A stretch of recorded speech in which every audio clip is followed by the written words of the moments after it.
Hey guys, it's Marta. Welcome to my garden. Behind me you can see some beautiful pictures from the garden, which I will be showing you today.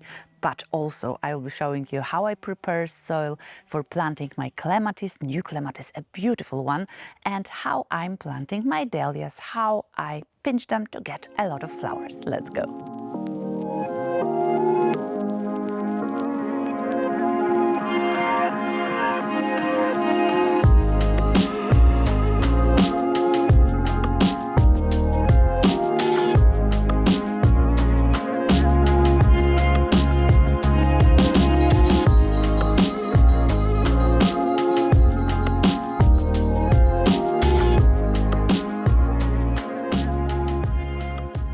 Let's start with some beautiful color. This is one of my azaleas. I have 3 of those and they are all the same variety, but I bought them as a variety, they don't look like. So I'm not sure. I bought them as Kermeshina rose, but I don't think this is the variety. Whatever the variety is, I really love the color. I really love the shape of the flowers, and I think it's her best year. And I've had her for more than 12, maybe even 15 years. Really love it. Behind the azalea, this lime color comes from the hondra, so the bleeding heart. This plant has beautiful flowers that look like a heart, bleeding heart, or a lady in a gown. So beautiful flowers, but I really love this variety. It's called gold heart, and the gold comes from the leaves. But I would say it's less, sometimes it's gold, but in the semi-shade, it does have some kind of lime green color. And I really love this color for the pinks and for the purples because it really pops those colors up for our eyes. So very far behind you can see the Furnival's daughter, rhododendron. I really love this plant. It's one of my first plants I had in this garden. So it's 18 years old and I really love it. Beautiful pink flowers. And this year, as we had a really cold period, we had really great success with some late flowering tulips and with azaleas and rhododendrons, because when it's colder, the flowers last longer. If it's getting hot, unfortunately, it does not happen. The flowers are spent very, very quickly. However, we had a lot of rain, and whenever my 3 peonies, those sad-looking flowers behind me, start to bloom, we get like the huge amount of rain, and they always look like those little beautiful ladies that went to the ball with their beautiful dresses, and they got caught in a storm. So this is the story of the life of my 3 peonies. Some of my alliums were also smashed by the rain, so you can see we have them in very interesting positions, let's just call it.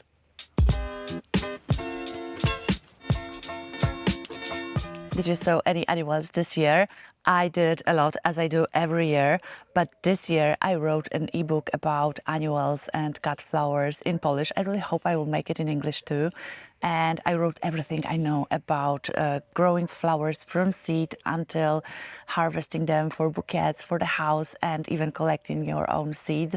So I really wrote everything I know. So I was really excited to show this year in the garden what I will be growing. I have a lot of flowers, and I really love growing them from seed because I think it's the most like basic thing you can do. Plant a tiny seed in the soil and then see a plant grow and have a full year from tiny seed to beautiful bouquets of flowers.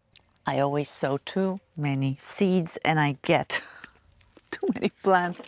You will see my cornflowers.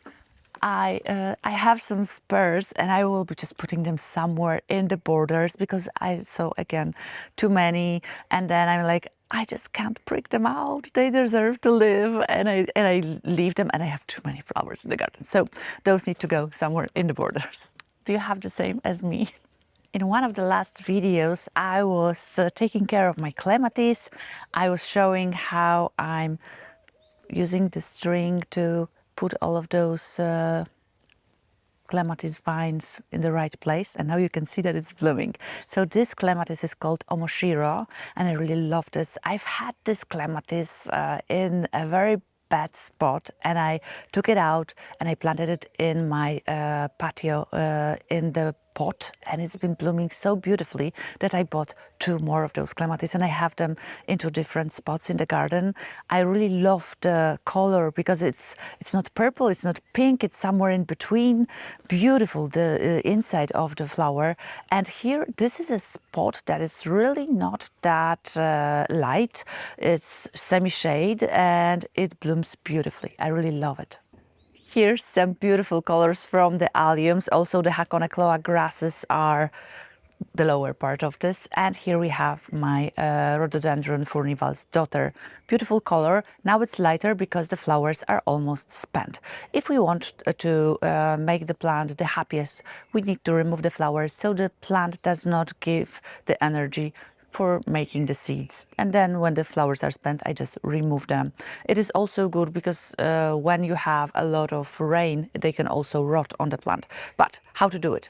Take 2 fingers, grab your flower and just snap it. You will just have it in your hand. Of course, don't do this at this moment. We can still enjoy the flowers, but when most of them will become brown, it's very easy to do. You just need to go one by one. When the plant is older, it takes some time, and you can easily compost those flowers.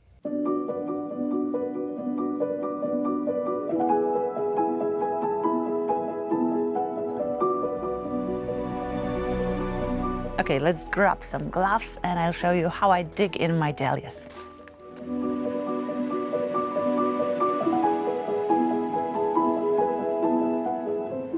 So this border is extremely lush and it's one of my favorite spaces in my garden. And this moment in time, in a year, during the season is, I think, one of the favorite ones because this moment and the moment when roses start blooming. So the alliums really made me wait for them because it was so cold. They were so close, they didn't want to open. They were closed for a really, really long time. Now I'm just waiting for all the catmint, the salvias to bloom. You can see now the alliums started, the irises will join them. I think in 4 to 5 days we will walk through this border and I will talk about every single plant. So I spent this morning digging in my dahlias, but I left 2 to show you. They were all forced in those pots in my greenhouse. They were growing from April and now they were a bit taller. I always cut their heads off after the second set of leaves to get more stems, and they are not as thick. As you know, dahlias can have really, really thick stems. So when we cut their heads off, we'll get a bit thinner ones, but also with beautiful flowers, and we'll have more flowers. So this morning, this raised bed was cleaned. I added some manure in pellets. I added some bone meal and some fresh soil. I'm using potting soil for pelargoniums and other plants. I've been showing you that in the last video. It really works very well for my dahlias. And of course, I prepare my dahlias that I am cutting their heads off and I'm planting them in this fresh soil. So when you're planting your dahlia that was forced in a pot, you need to behead them. You should not worry about this. The plant will react really well to it. When we cut the tops off, it will stimulate the plant to give us 2 stems, not 1, and you will get more flowers. We just use fresh, clean scissors to do that. Sometimes you just need to be brave because I know that when you do it for the first time, you're like, this is like counterintuitive. I don't want to do it, but please don't worry. I've been doing that for years and it really works. And then we just go. If you're not really able to do it, just close your eyes and do it. Just 1 snip. So this soil in this bed is really well prepared. So I just need my hands and I can dig a hole very, very easily, as you will see. Very easy. So I'm making a hole that is the same as the pot. I'm adding some atapulgit to the soil, so it will help retain moisture, and we don't know how much rain we'll get this year, so hopefully those dahlias will be happy. I'm taking the pot, it's well watered. I watered it thoroughly. I will just come out wherever you are. I'm inspecting how the root system looks. I think it's fine. I'm planting the dahlia just as on the same level as it grew in a pot. I'm having my sticker that says that this is Café au lait, one of my favorite varieties. And I'm just gently covering it with some soil. And now again, it will need some watering, so the soil is nicely covering the roots.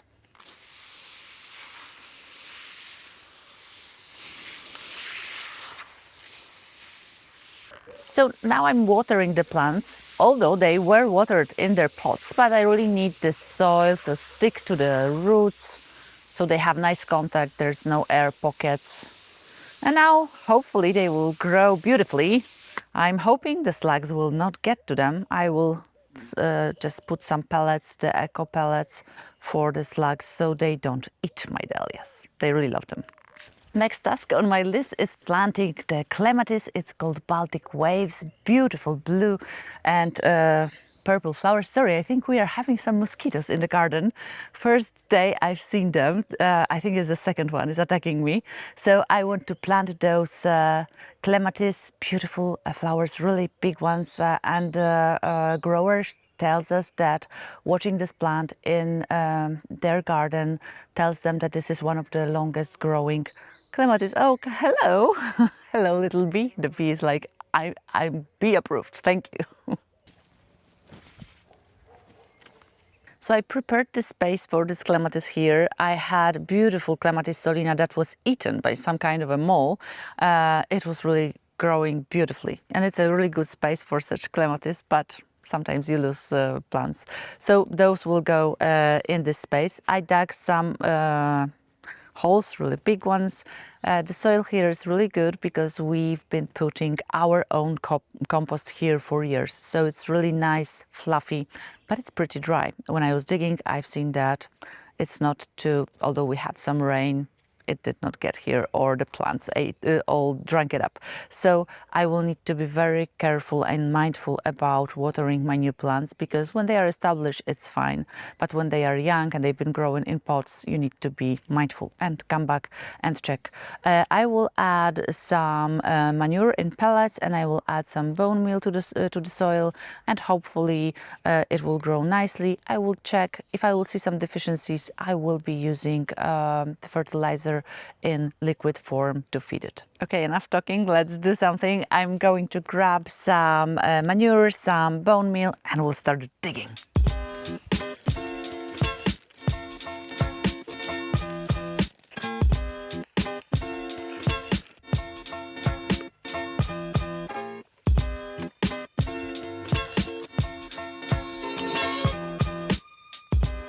I'm leaving those structures because it's in full bloom. I don't want to like mix it too much with my hands so I don't ruin them. But next year all of the flowers will be growing on this structure, not on that, and I will just remove it next year.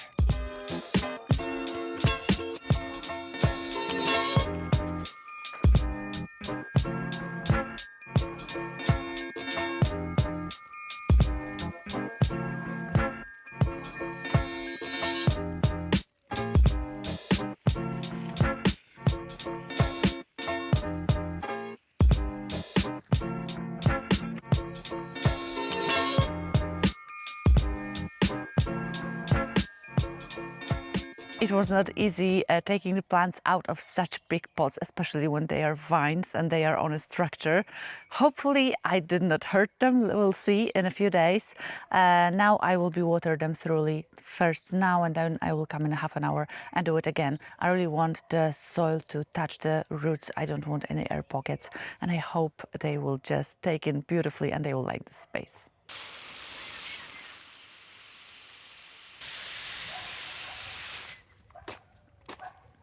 Okay, guys, I'm I don't know where to look, because on one hand I have so many tasks that I need to do. On the other hand, I really want to stop in my garden and take it all in, because it's one of the most beautiful moments when you design your garden. You want some plants to grow next to other plants, and you have this vision, and then it becomes a live painting, and it's like I did this. I wanted to put this one and this one, and I put it with my own hands into the soil.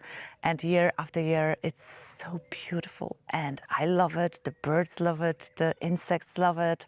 And I hope that you love it too. But it's important not to get overwhelmed by tasks that need to be done. Of course, they need to be done, but we also need to relax and look at it and just enjoy it, because it's just beautiful being part of nature and creating something not only for yourself, but also for nature, all the animals to take part in. Let me know in the comments, do you run like a crazy person putting all those plants in the borders and in the pots, or do you take a moment, relax and enjoy your garden? Let me know. I used to not do it, and I really try to focus on being in the moment and enjoying my garden. Let me know in the comments. If you liked today's video, please give it a thumbs up, consider subscribing and hit that bell button so you get all of the notifications about new videos, and we'll see you in the next one. Hopefully so much purple will be around me that you will not be able to see me. See you then.